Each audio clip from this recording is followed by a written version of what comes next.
Halo, selamat pagi, selamat siang, selamat sore, dan selamat malam teman-teman semua. Saya Faisal Rashid dengan NIM 251061175. Kali ini saya akan mulai menolak mengenai tugas hukum dan HAM dengan dosen pengampu, yaitu Pak Rizky Yuda Prawira SHM.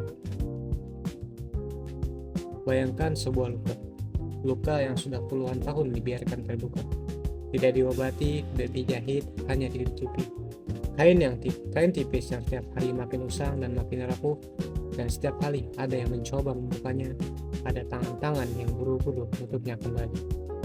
Bukan karena ingin menyembuhkan, tapi karena tidak mau repot. Atau mungkin karena takut dengan apa yang ada di balik.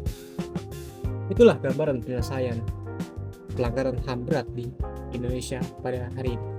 Kita bicara tentang tragedi 1965 ketika ratusan ribu orang dibunuh, penjara, dan diasingkan. Kita diasingkan atas nama ideologi. Penembakan misterius di era 1980-an yang membungkam para kriminal. Sekaligus siapa yang dianggap tidak nyaman. Kerusuhan Mei 1998 yang membakar ibu kota dan merenggut ratusan nyawa. Penghilangan paksa para aktivis yang hingga hari ini tidak diketahui di mana jasadnya.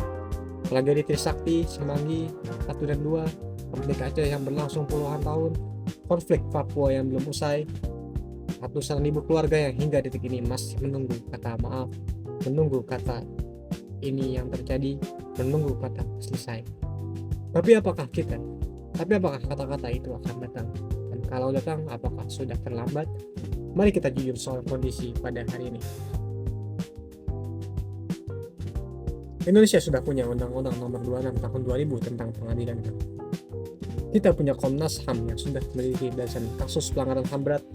Kita punya instrumen hukum yang di atas kertas cukup lengkap, tapi selama lebih dari 2 dekade, berapa pelaku yang benar-benar dihukum? Berapa korban yang benar-benar mendapatkan keadilan lewat jalur pengadilan? Jawabannya menyedihkan. Hampir tidak ada. Pengadilan HAM ad hoc yang pernah dibentuk untuk kasus Timor dan Tanjung Priok berakhir dengan kekecewaan besar. Hampir semua terdakwa dibebaskan dan mendapat vonis yang sangat ringan. Kasusnya mandek. Berkas penyidikan yang sudah susah payah disusun Komnas HAM tidak kunjung dibawa ke tahap penyidikan oleh Jaksa Agung. Ada yang bilang ini soal bukti yang kurang kuat, ada yang bilang ini soal kemauan politik yang memang tidak pernah ada. Tahun demi tahun berlalu, para pelaku semakin tua, para saksi semakin tiada, dan para korban yang sudah lanjut usia sudah melewati puluhan tahun yang dalam ketidakpastian. Semakin kehilangan harapan bahwa keadilan akan datang di masa hidup mereka. Inilah yang disebut impunity, kekebalan hukum, sebuah kondisi di mana pelaku kejahatan berat bisa hidup tenang, bahkan dihormati. Sementara korban hidup dalam bayang-bayang trauma yang tidak pernah diakui. Lalu muncul pertanyaan yang wajar. Kalau pengadilan dalam negeri tidak mampu, apakah kita bisa membawa ke pengadilan internasional? Pertanyaan ini sering muncul dan jawabannya tidak sederhana yang diharapkan.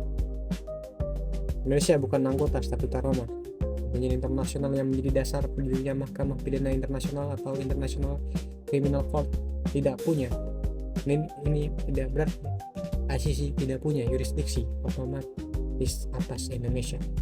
Ada 2 jalan yang bisa membuka pintu ICC. Pertama, jika Dewan Keamanan PBB merujuk kasus Indonesia ke ICC. Dan ini hampir mustahil mengingat dinamika geopolitik dan hak veto negara-negara besar. Kedua, jika Indonesia sendiri yang meminta ICC untuk menangani kasusnya, yang berarti pemerintah harus secara terbuka mengakui bahwa sistem hukumnya tidak mampu dan tidak mau bertindak. Tidak ada pemerintahan yang dengan mudah mau melakukan itu. Tapi bukan berarti jalur internasional sepenuhnya tertutup. Ada mekanisme lain yang bisa dimainkan.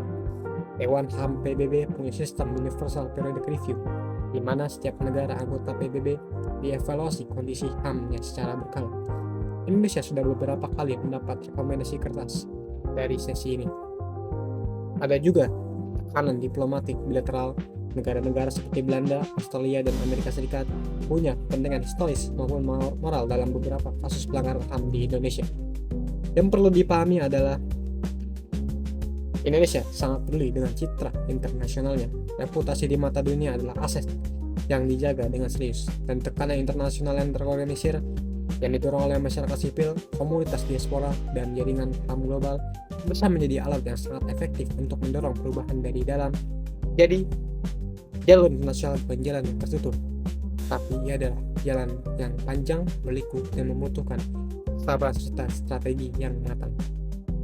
Kini kita berbicara tentang satu babak yang sempat memberi harapan. Di era Presiden Joko Widodo, pada Januari 2023, Presiden Jokowi berdiri di hadapan publik dan secara resmi mengakui bahwa negara telah melakukan pelanggaran HAM berat dalam 12 peristiwa bersejarah. Dari tragedi 1965, Talang Sari 1998, 1989, penghilangan paksa 1997 sampai 1998, hingga kerusuhan Mei 1998, dan berbagai peristiwa lainnya. Ini adalah momen bersejarah untuk pertama kali dalam sejarah Republik Indonesia seorang kepala negara berdiri dan berkata, ya, ini terjadi, negara terlibat, dan negara menyesalinya. Dibentuk pula tim penyelesaian non-yudisial pelanggaran HAM berat yang dikenal sebagai tim PP-HAM yang bertugas merancang pemulihan bagi para korban, bantuan sosial, yaitu bantuan sosial, layanan kesehatan, akses pendidikan bagi keluarga korban, dan yang tidak kalah penting, rehabilitasi nama baik.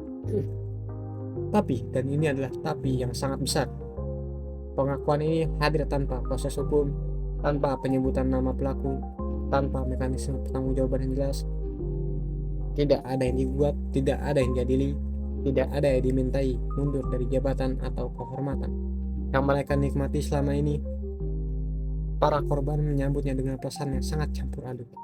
Ada yang menangis lega karena akhirnya diakui, ada yang kecewa karena pengakuan tanpa kalian terasa hampa, ada yang marah karena mas negara hanya mencari jalan mudah untuk menutup buku tanpa benar-benar menyelesaikan.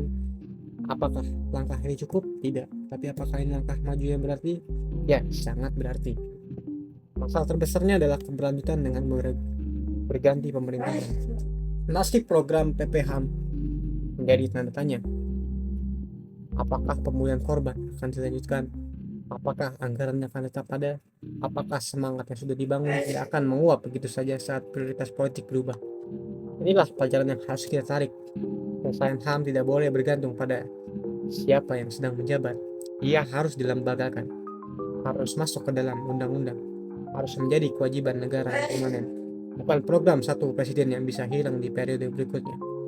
Dan ini membawa kita ke pertanyaan yang paling dasar, yang menurut saya ini adalah jantung dari seluruh perdebatan ini. Bisakah Indonesia menempuh jalan pengungkapan kebenaran dan rekonsiliasi? Di Afrika Selatan, setelah rezim apartheid runtuh, mereka tidak langsung memiliki pengadilan massal. Mereka membentuk Truth and Reconciliation Commission, Komisi Kebenaran dan Rekonsiliasi. Para pelaku kejahatan apartheid datang, bercerita, dan mengakui perbuatannya di depan publik. Para korban bercerita, didengar, dan diakui penderitaannya. Sebagian pelaku mendapat amnesti, bukan karena dibiarkan begitu saja, tapi karena ada pertukaran. Kebenaran ditukar dengan pengampunan. Hasilnya tidak sempurna. Banyak korban yang merasa keadilan tidak tercapai.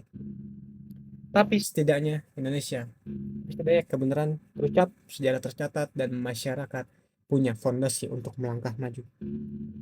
Indonesia pernah mencoba hal serupa. Undang-Undang Komisi Kebenaran dan Rekonsiliasi disahkan DPR pada tahun 2000. Tapi 2 tahun kemudian, pada tahun 2006, Mahkamah Konstitusi membatalkannya. Alasannya, ketentuan amnesti dalam UU itu dianggap bertentangan dengan konstitusi dan prinsip hukum HAM internasional. Karena amnesti diberikan tanpa syarat yang memadai bagi korban. Sejak saat itu, rancangan KKR yang baru tidak pernah selesai dibahas di DPR. Sudah lebih dari 2 dekade mandek. Padahal dalam kerangka hukum Indonesia sendiri, mekanisme undang-undang dan rekonsiliasi ini sangat mungkin dan sangat layak untuk dibangun. Pasal 28I Undang-Undang Dasar 1945 menjamin pelindungan HAM sebagai hak konstitusional. Tap MPR nomor 5 tahun 2000 tentang pemantapan Persatuan Nasional secara eksplisit menyebut perlunya rekonsiliasi nasional. Undang-undang pengadilan HAM pun membuka ruang bagi penyelesaiannya di luar pengadilan untuk situasi tertentu. Jadi fondasinya sudah ada. Yang kurang bukan aturannya, yang kurang adalah keberanian politiknya. Keberanian untuk berkata bahwa kita perlu mendengar para korban, bukan hanya di ruang-ruang seminar, tapi di hadapan bangsa. Keberanian untuk berkata bahwa pelaku harus mengakui, meski tidak harus dihukum penjara. Keberanian untuk berkata bahwa rekonsiliasi bukan berarti melupakan. Rekonsiliasi berarti mengakui apa yang terjadi, merawat mereka yang terluka, dan berjanji dengan sungguh-sungguh untuk tidak mengulanginya. Maka apa yang bisa kita lakukan? Desak pemerintahan untuk melanjutkan dan mengakui apa yang terjadi, merawat mereka, untuk melanjutkan dan mengembangkan pemulihan korban bukan sebagai program satu rezim, tapi sebagai kewajiban konstitusional yang tertuang dalam undang-undang. Dorong DPR untuk segera membahas dan mengesahkan RUU KPR yang baru dan benar-benar menempatkan korban sebagai pusat dan kaki. Jaga ruang sipil, beri ruang bagi korban dan keluarganya untuk bersuara tanpa rasa takut, berorganisasi tanpa ancaman, dan untuk hak mereka di depan hukum. Dan yang terakhir, dan ini tugas kita semua, bukan hanya para aktivis, bukan hanya para akademisi, tapi setiap warga negara yang percaya bahwa keadilan adalah fondasi sebuah bangsa yang bermartabat. Jangan berhenti mengingat, karena di negara ini melupakan adalah pilihan yang terlalu mudah. Dan mengingat, jangan berhenti mengingat, karena di negara ini mengingat adalah dengan jujur, mengingat dengan berani adalah bentuk perlawanan yang paling sederhana, sekaligus paling kuat. Luka itu masih ada, tapi luka bisa sembuh.